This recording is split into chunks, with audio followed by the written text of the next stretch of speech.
The Enfield Poltergeist, England's most terrifying paranormal case in August 1977, the lives of the Hodgson family in the quiet town of Enfield, London, took a terrifying turn.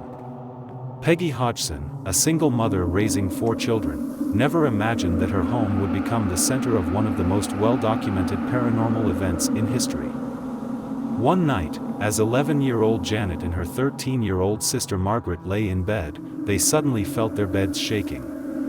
At first, they thought it was just a bad dream or their imagination, but soon, things spiraled out of control. The nightmare begins that same night. A heavy dresser in their room started moving on its own, slowly sliding toward the door. The girls screamed and ran to their mother. When Peggy entered the room, she was stunned. She tried pushing the dresser back, but it wouldn't budge, as if an invisible force was holding it in place. In the following days, even stranger things began to happen. Doors would open and close on their own, strange knocking sounds echoed from the walls, and toys floated in midair. Terrified, Peggy had no choice but to call the police. The police witnessed a paranormal event when officers arrived. One of them saw something chilling: a chair slid across the floor on its own.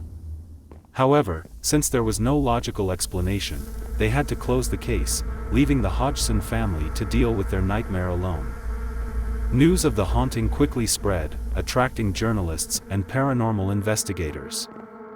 The investigators stepped in 2 of England's most renowned paranormal researchers, Maurice Grosse and Guy Lyon Playfair, moved into the Hodgson home to observe the phenomena.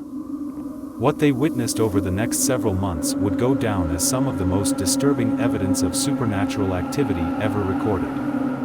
Terrifying paranormal evidence. Janet levitates in midair. One night, Janet was sleeping when she was suddenly lifted into the air and thrown across the room by an unseen force.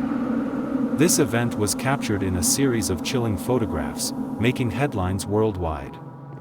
A voice from beyond the grave. Janet began speaking in a deep, raspy voice, completely unlike her own. "I am Bill Wilkins.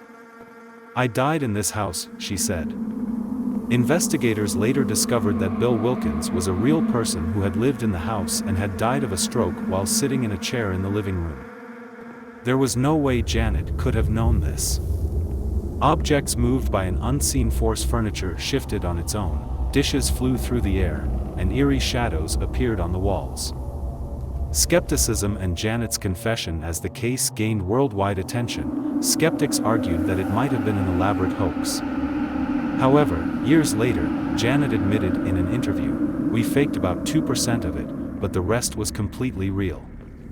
The end of the nightmare. The haunting lasted for nearly 2 years before it mysteriously stopped in 1979. After Janet moved out, no further paranormal activity was reported in the house. However, to this day, many people refuse to set foot inside.